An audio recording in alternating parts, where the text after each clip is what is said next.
Hello again, everybody. Today, we're going to talk about the different kinds of essays that you may have to write both on your exams and during your university career.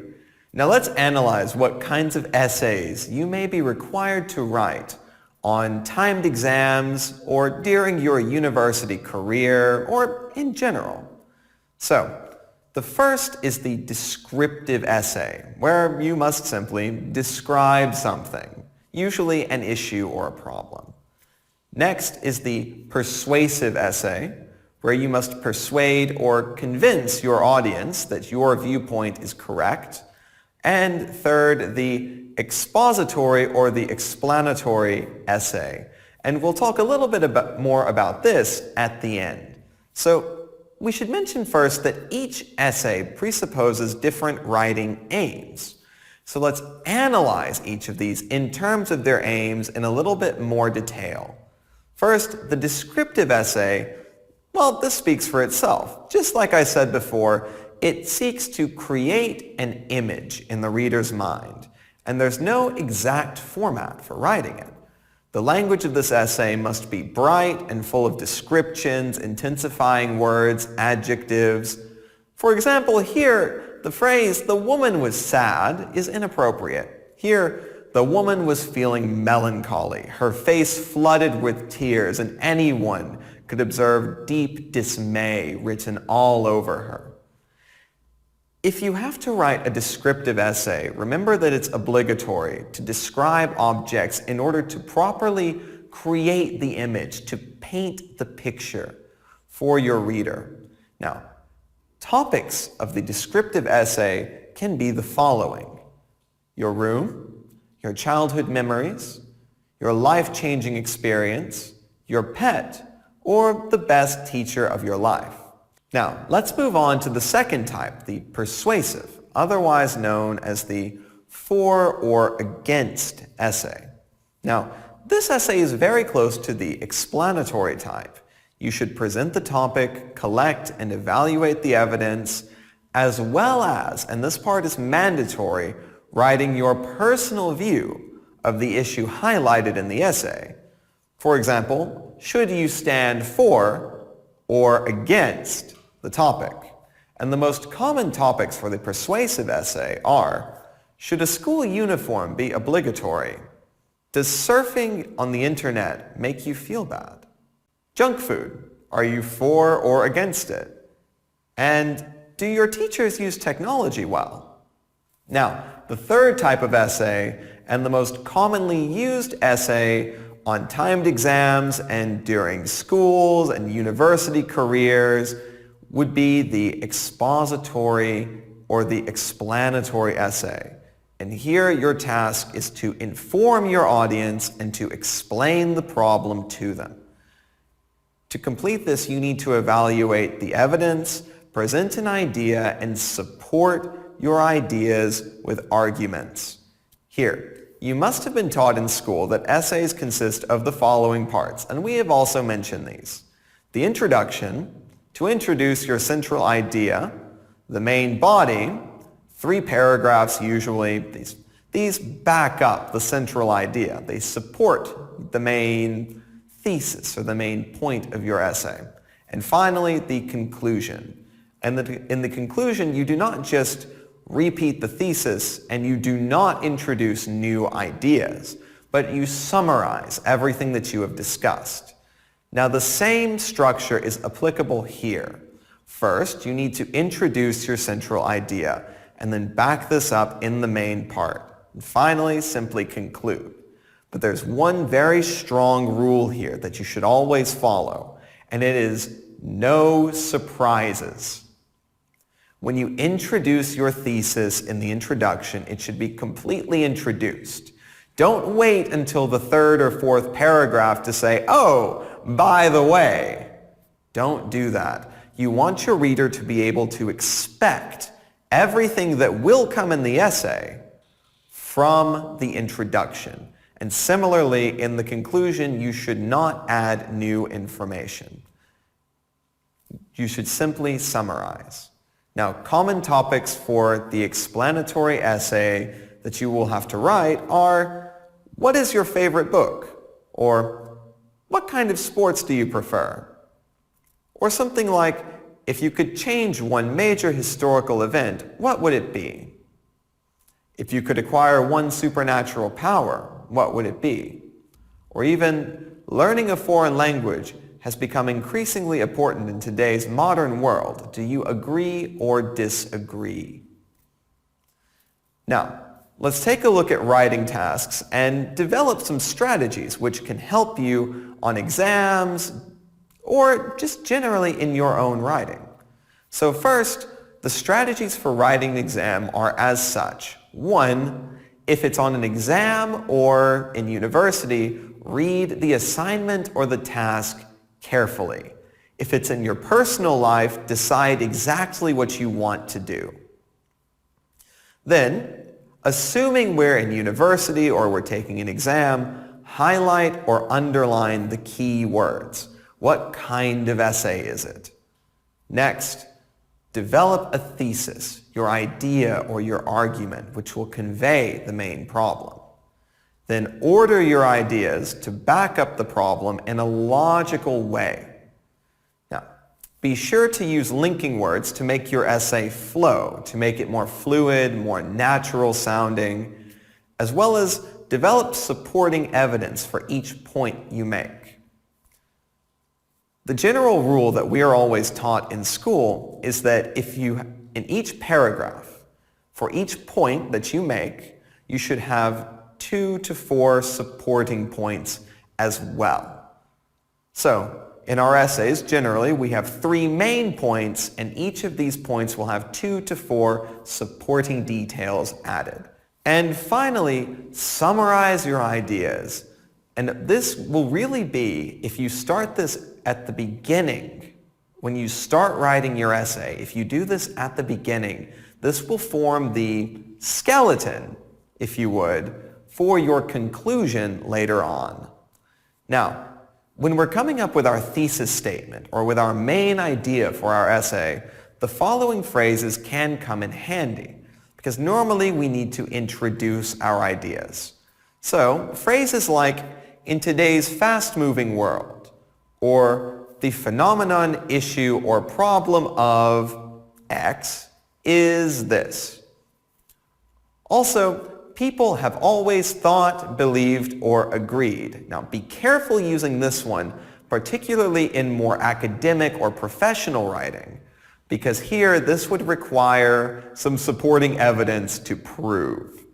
Now, another one, more and more people nowadays prefer. Also, the global trend is, and one of the most controversial ideas today relates to.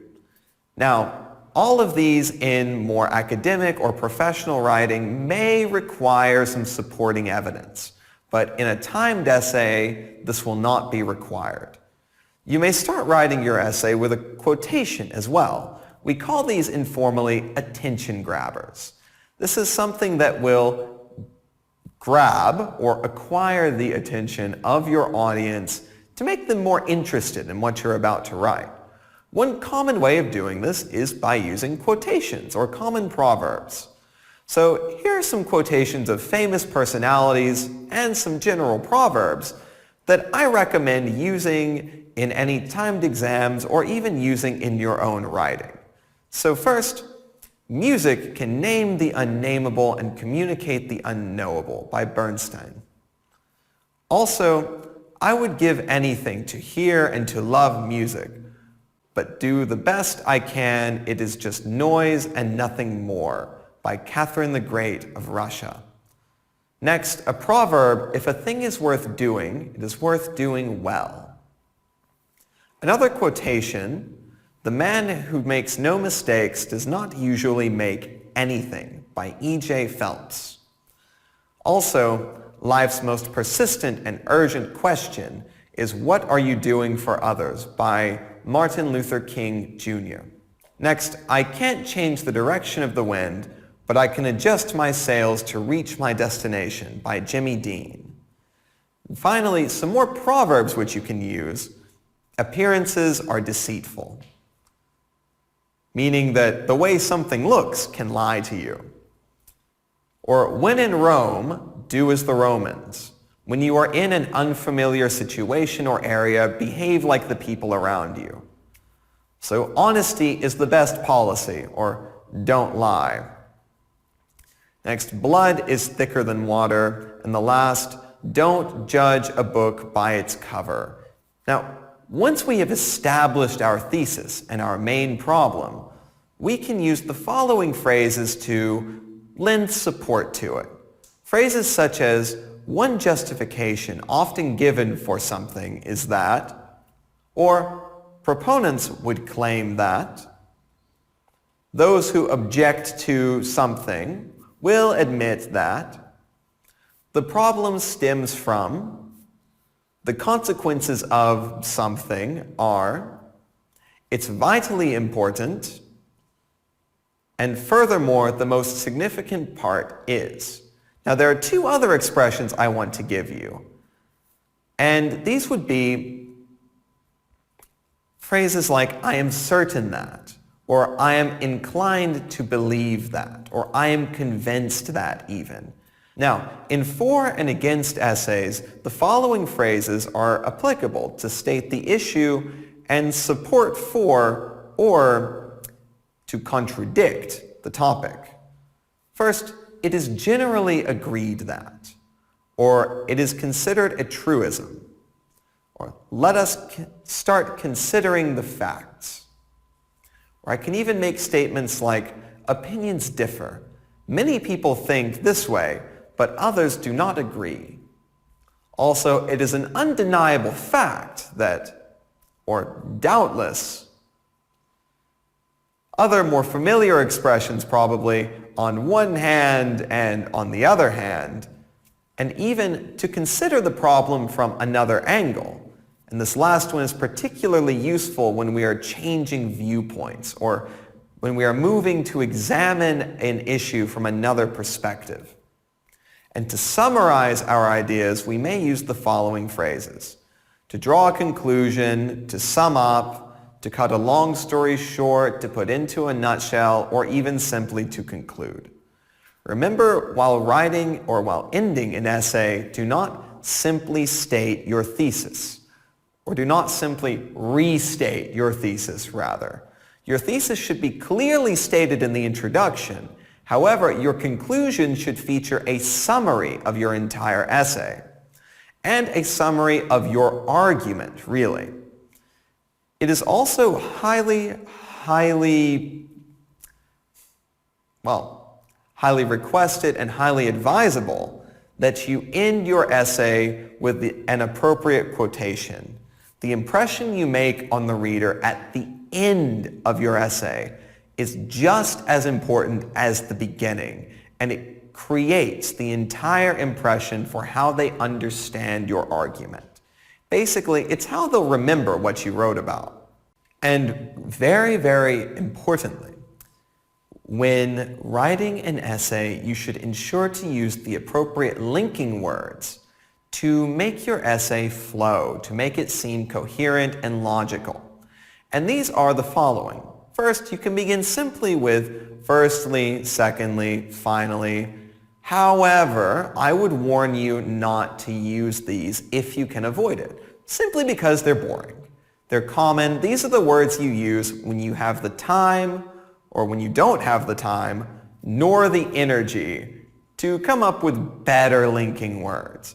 So if you can't think of anything else, you may say firstly, secondly, finally, but avoid them if possible.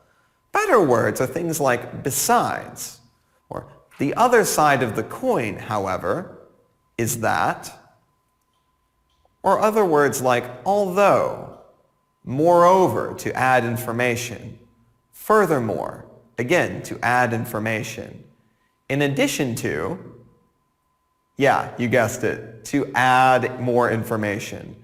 Consequently, or as a result, and in particular, if I'm focusing on one particular or one specific part of my topic. That's all for today's lesson.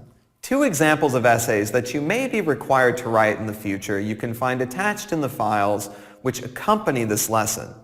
And I kindly wish you good scores and good marks in any essays that you must write which require creative writing and writing essays in general.